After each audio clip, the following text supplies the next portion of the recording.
Assalamualaikum warahmatullahi wabarakatuh. Sampurasun.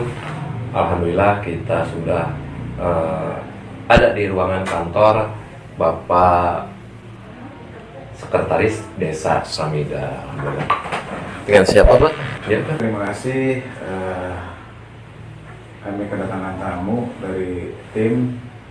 Saya sendiri Bambang Setiawanto dan ini Pak Kadus, Pak Habib Saifullah. Iya, iya.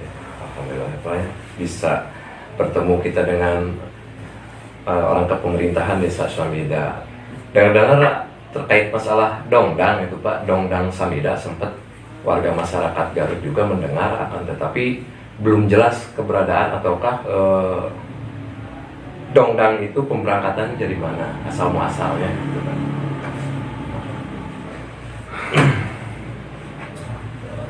Itu tahun 2023 ya Pak Kadus? 2023, tepatnya bulan Juli lah.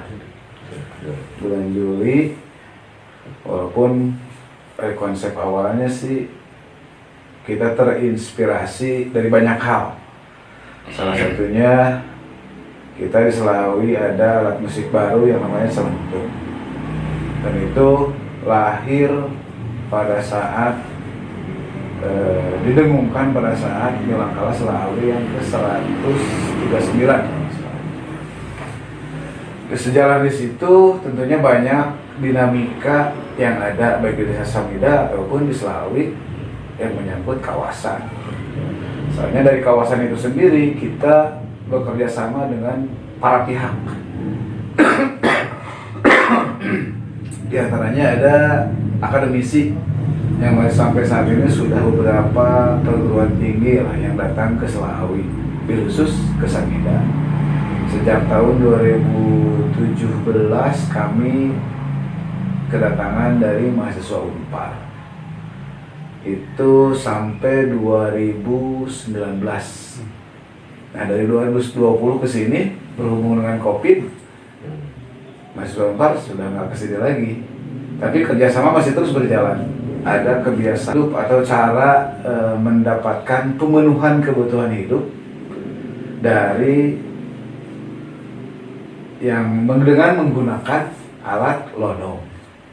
Tentunya Akang sendiri tahulah lodong seperti apa dan digunakan untuk apa. Nah di sini rata-rata kan kalau kita entah kalau yang di luar ya, kalau di sini kan lodong dipakai untuk mengambil air dari pohon aren. Dari pohon aren. Nah gantung dari sore sampai pagi, dari pagi sampai sore, diambil sama para petani gula. Cuman berhubung dengan waktu sampai hari ini, sekarang sudah sangat sedikit warga masyarakat yang mendapatkan pemenuhan hidup dari cara mengambil air atau membuat gula dari aren. Nah dari situ kami pun gimana ya dengan teman-teman termasuk Pak Kadus dan rekan-rekan kepemudaan, kelembagaan, gimana caranya supaya kita punya alat musik sendiri. Lahir di Samida, idenya sudah ada. Cuman dari perkembangan bekerja sama dengan perguruan tinggi tadi, kami pun kedatangan anak-anak mahasiswa ISBI yang KKN. Nah di situ kalau kami di sini pemerintah desa berharap ada sesuatu yang ditinggalkan yang mempunyai nilai manfaat yang panjang, yang dulu besar lah, panjang aja dulu, yang dibantu sama mahasiswa ISBI. Nah terciptalah ini dongdang. Filosofinya itu kan satu, kita di Selawi sudah namanya Selawi walaupun ini di Desa Samida, tapi kan yang membawa yang pertama arah ke sana itu Selawi dulu, dan kebiasaan warga masyarakat sangat terkait erat dengan yang namanya Selawi. Selawi di sela-sela waktu ngome awi. Makanya kita nggak mau lepas dari bambu. Kami ngobrol dengan anak-anak, KKN kami pengen alat musik dari bambu, apapun namanya, kita calung ada yang dari bambu. Bikin 4 ya, kalau nggak salah yang pertama bikin 4, baru kita memikirkan namanya apa ya. Dengan kelembagaan khusus yang ada di wilayah lingkungan ini nih, kantor desa, kita sering ngobrol. Pertama itu namanya tuh apa ya Pak Kadus, ingat gak? Nama pertama nih. Dan yang kedua ini dongdang. Jadi sebelum dongdang itu ada gitu kan Pak? Ada nama awal ada musik. Tapi jenis musiknya itu dongdang yang sekarang akan cuman berubah nama apakah gimana? Nah, di masa pembuatan nih sudah terlihat satu bentuk nih, oh seperti ini.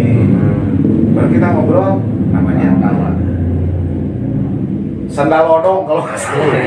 Yang pertama kan di tabunya pakai sandal jepit, yang bawahnya sandal jepit keluar suara. Aduh, kira pas apa ya namanya gitu. Ngobrol lagi.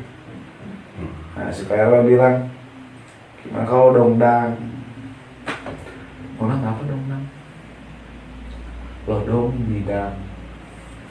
Nah, kami rasa lodong bidang bisa masuk juga gitu dari kebiasaan masyarakat yang tadi saya katakan. Kalau dulu lodong itu disimpan menggantung di pohon aren, mau kehujanan, kedinginan, panas. Sekarang kita coba membawa lodong tersebut walaupun dengan bentuk lain, tapi namanya kita bawa. Bisa nggak ini lodong ini kita pakai, kenapa tidak kita anggarkan gitu kan? Betul. Kendalanya ya permodalan, terus memang yang tadi pertama saya ungkapkan belum terorganisir secara jelas gitu. Betul. Misalkan pelaku keahlian ini, bidang ini siapa aja itu belum terarahkan gitu kan, gitu. Adanya untuk keseriusan gitu ya Pak ya. Bagaimana peran pemerintahan desa dalam mengatasi kendala tersebut? Alhamdulillah kalau di desa kami ya, saya bersyukur ada kebetulan ketua UMKM-nya ada di desa kami Pak Dadang. Jadi saya perhatikan memang dia lebih intens gitu ya membina, bukan sekedar Sudararang aja. Dia kan Sukauning, aktif di wilayah Sukauning. Saya merasa bersyukur, bukan saya lepas tanggung jawab, tapi dengan kehadiran Pak Dadang itu benar-benar merasa terwakili, terbantu sekali gitu. Mungkin sekarang untuk harapan oleh pihak kepemerintahan desa, apa harapan terhadap pengembangan UMKM yang ada di desa ini untuk progres ke depannya mungkin Pak? Harapan kami dari pemerintahan dari pusat aja gitu ya. Mudah-mudahan bisa memang ada support dana untuk permodalan pelaku UMKM. Semua UMKM yang ada bukan sekedar di Sudararang gitu ya. Kasihan juga penggerak seperti Pak Dadang, kalau memang tidak ditunjang dengan permodalan kan ya bukan masih itu aja gitu, kan monoton gitu. Apalagi persaingan sekarang kan era digitalis mungkin gitu kan. Bagaimana cara meningkatkan bersinergi antara pihak kepemerintahan desa dengan para pelaku UMKM yang ada di desa, pihak lainnya? Harus lebih banyak pembinaan, walaupun dalam ajang silaturahmi, tapi lebih intens komunikasi antara sesama pelaku UMKM, biar satu sama lain kan kalau sering sharing, apa nih kendalanya, ayo kita bicarakan bersama, kan bisa menghasilkan sebuah solusi gitu. Untuk mengatasi kekurangan dan kekosongannya.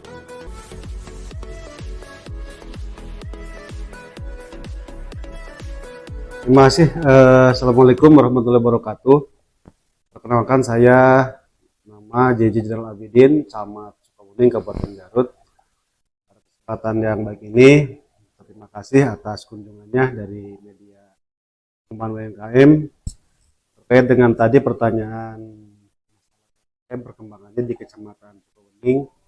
Alhamdulillah untuk beberapa tahun terakhir pengembangan UMKM di Kecamatan Sukabumi terlihat ada semangat, motivasi dan geliat bagi pelaku UMKM. Ini berkaitan juga dengan adanya inisiasi dan dorongan pembentukan komunitas UMKM, yaitu melalui komunitas rumah kami. Kan di Kecamatan Sukawening sudah terhimpun para pelaku UMKM yang tadi di bawah naungan kami, dan pada beberapa bulan yang lalu itu telah melaksanakan suatu kegiatan. Yang kegiatan terkait dengan pengembangan kompetensi UMKM, terutama terkait dengan bagaimana UMKM itu bisa menembus pasar digital gitu ya. Dengan dihadirkannya sebuah kegiatan workshop yang menghadirkan narasumber dari Shopee cabang Garut, termasuk juga terkait juga dengan pendanaan, itu ada dari BJB Garut, dan juga terkait dengan bagaimana peningkatan kualitas UMKM dari sisi pengemasan, itu dibantu dari Dinas Koperasi sebagai gambaran terkait dengan pengembangan UMKM. Kami di kecamatan memang secara khusus kami belum memiliki anggaran yang sifatnya spesifik untuk pengembangan UMKM. Karena mungkin sifatnya kecamatan itu kan memfasilitasi pemberdayaan masyarakat, juga pelaksanaan pemerintahan umum. Tapi secara support, dukungan kami terutama kepada pemerintah desa. Jadi pemerintah desa itu kan memiliki APBDes ya. Betul. APBDes didorong untuk bagaimana menggali dan tentunya membina terkait dengan keberadaan UMKM. Bagaimana UMKM itu diinventarisir, kemudian dilakukan, kalau dimungkinkan dilakukan pelatihan, pengembangan, dan juga tentunya supaya itu bisa betul-betul berdaya dan bisa berkembang gitu ya.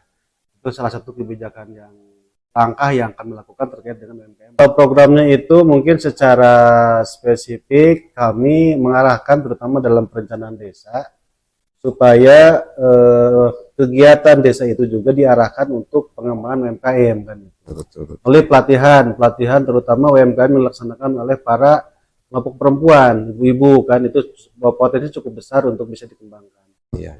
Termasuk juga ya UMKM itu bisa memberikan nilai tambah kepada produk pertanian atau produk lainnya yang ada di Kecamatan Sukawening.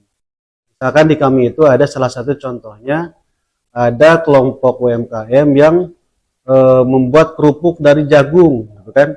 Di sisi lain Kecamatan Sukawening sebagai penghasil jagung. Nah, ada kelompok mulanya dari KWT, kelompok wanita tani, mereka membentuk UMKM atau mendirikan UMKM, membuat produk olahan dari jagung, yaitu berupa keripik jagung, itu contohnya. Atau mungkin yang lain, misalkan UMKM itu di bidang dari produk padi, misalkan dari Potensi ya, itu bisa dikembangkan menjadi makanan yang dari olahan tadi, ketan atau padi, contohnya membuat ladu ya, ladu atau burayat juga ada di desa Sukamukti. Betul. Kalau yang tadi kerupuk jagung itu di desa Kaluyo itu contohnya itu. Jadi di samping kita mengarahkan di perencanaan desa untuk menganggarkan untuk pengembangan UMKM, juga diarahkan supaya UMKM tersebut bisa meningkatkan nilai tambah produk yang memang atau hasil pertanian yang dihasilkan di wilayah Kecamatan Sukawening. Alhamdulillah